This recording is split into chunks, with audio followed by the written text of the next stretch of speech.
It is January 14th. Welcome to Big Book Daily. My name is Rob. I am an alcoholic. It is a thrill, honor, and joy to be here with you today as we journey through the Big Book of Alcoholics Anonymous and the 12 Steps and 12 Traditions. Today at the Big Book, we are going to continue our journey through Bill's story by reading the rest of page 4. Out of the 12 and 12, we're on step 2. We'll be reading page 27. And of course, we'll read the 24 hours a day in the daily reflection. So with that, hope you all are doing well this morning, my friends. Once again, we've been given a brand new 24 hours, clean slate. Whatever happened yesterday, it's done. All we can control is our attitude and our actions today. And what a blessing and opportunity that is. So with that, let's get to the good stuff.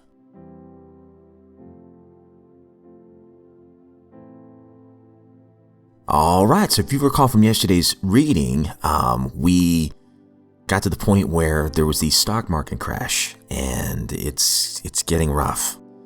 People were jumping from high towers, taking their lives. Bill, on the other hand, says, I would not jump. I went back to the bar, so he goes back to drinking. But the last line says, as I drank, that old fierce determination to win came back. And there's been little hints that he's got some pride here, which I know I certainly have too. So let's see what happens next. We are on the second last paragraph on page 4. Next morning, I telephoned a friend in Montreal. He had plenty of money left and thought that I had better go to Canada. By the following spring, we were living in our accustomed style. I felt like Napoleon returning from Elba. No St. Helena for me. But drinking caught up with me again, and my generous friend had to let me go. This time we stayed broke. We went to live with my wife's parents.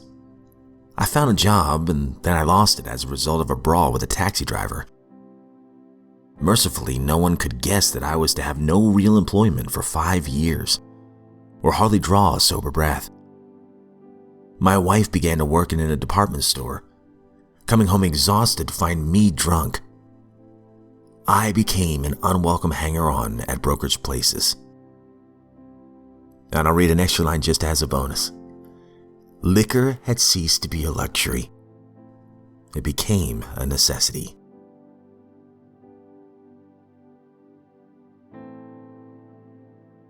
Out of the 12 and 12, we're on step 2. Came to believe that a power greater than ourselves could restore us to sanity. And if you recall from yesterday's reading, we were in this hypothetical situation where a sponsee is talking to his sponsor, and the sponsor was basically making 3 points yesterday. 1, that Alcoholics Anonymous does not demand that you believe in anything. These are just suggestions. 2, to get sober and to stay sober, you don't have to swallow all of step 2 right now. And then 3rd, and he repeats this several times, is to keep a truly open mind. The sponsor himself even admits that he had a hard time swallowing some of the God stuff maybe, and what seemingly seems unscientific approach. And now he's following up on that on page 27. Then I woke up. I had to admit that AA showed results, prodigious results. I saw that my attitude regarding these had been anything but scientific. It wasn't AA that had the closed mind. It was me. The minute I stopped arguing, I could begin to see and feel. Right there, step 2 gently and very gradually began to infiltrate my life. I can't say upon what occasion or upon what day I came to believe in a power greater than myself, but I certainly have that belief now. To acquire it, I only had to stop fighting and practice the rest of AA's program as enthusiastically as I could. This is only one man's opinion based on his own experience, of course. I must quickly assure you that AAs tread innumerable paths in their quest for faith. If you don't care for the one I've suggested, you'll be sure to discover one that suits if only you look and listen. Many a man like you has begun to solve the problem by the method of substitution. You can, if you wish, make AA itself your higher power. Here's a very large group of people who have solved their alcohol problem. In this respect, they are certainly a power greater than you, who have not even come close to a solution. Surely you can have faith in them. Even this minimum of faith will be enough. You will find many members who have crossed the threshold just this way. All of them will tell you that, once across, their faith broadened and deepened. Relieved of the alcohol obsession, their lives unaccountably transformed. They came to believe in a higher power, and most of them began to talk of God.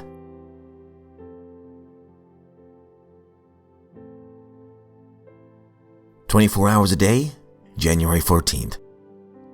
AA thought for the day.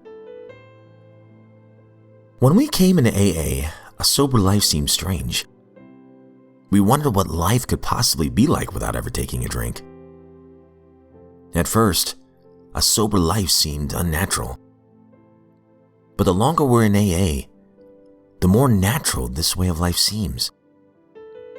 And now we know that the life that we're living in AA, the sobriety, the fellowship, the faith in God, and the trying to help each other, is the most natural way we could possibly live. Do I believe it's the way that God wants me to live? Meditation for the day. I will learn to overcome myself, because every blow to selfishness is used to shape the real, eternal, unperishable me. As I overcome myself, I gain that power which God releases in my soul, and I will be victorious. It is not the difficulties of life that I have to conquer so much as my own selfishness. Prayer for the day. I pray that I may obey God and walk with Him and listen to Him. I pray that I may strive to overcome my own selfishness.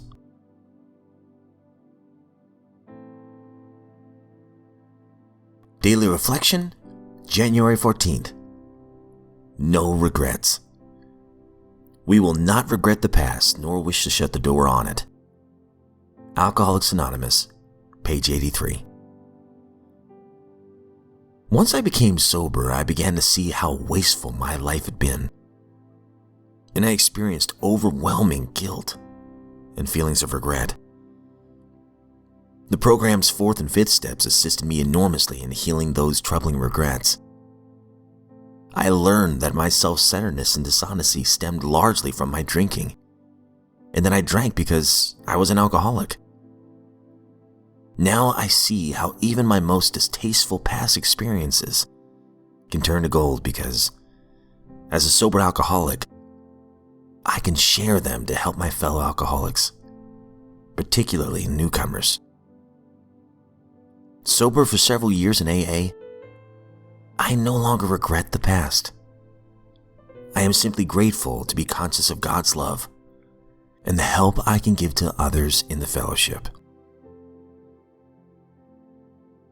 Okay, that concludes today's reading. Man, I love that last one, that daily reflection. I remember when I first heard the promises, and it says, we will not regret the past nor wish to shut the door on it. That was a hard one for me to swallow because I kept thinking about all the people that I had hurt.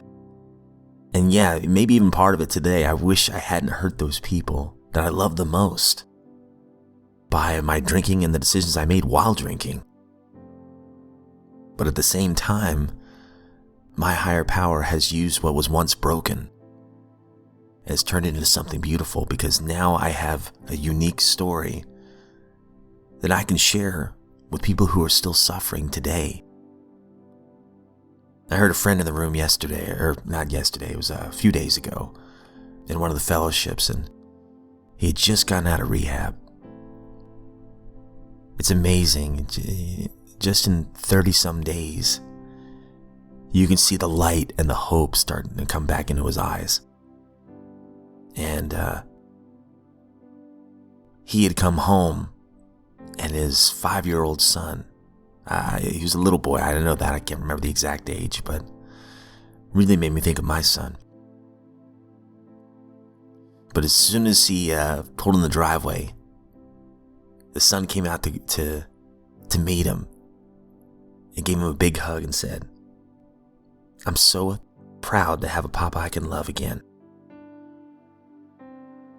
And the man said that one moment, he said he's been clinging on to ever since. And anytime he feels like he doesn't want to go to a meeting, he's just got to think about that. And man, I just think that's beautiful. I'm getting teary-eyed thinking about it. You know, my sobriety is not only a gift to me, of course, thanks to my higher power, but it's a gift to the ones around us. It's a beautiful thing. And now we have a unique story that we can help other sufferers who are going through the same thing and might be right in the middle of it.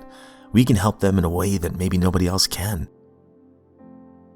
And maybe that's why we're sober in the first place, so that we can go out there and help somebody else,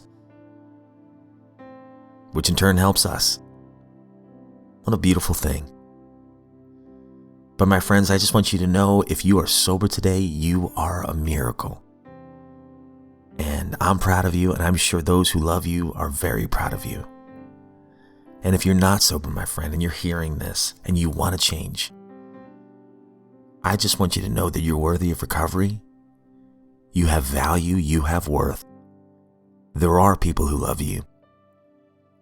And I encourage you to take that first step toward change today. Whatever that might look like for you, and you don't have to do it alone. The very first word in the steps is we. There are so many great resources out there too. The Everything AA app is incredible. It has the daily reflections, a bunch of other readings in there, Zoom meetings, so you can hop on a meeting anywhere around the world at any time of the day, any day of the week. It's amazing. And of course, the in-person meetings, depending on where you live.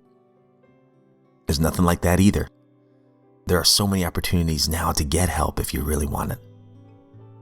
And I encourage you, and hope you know that you're worth it.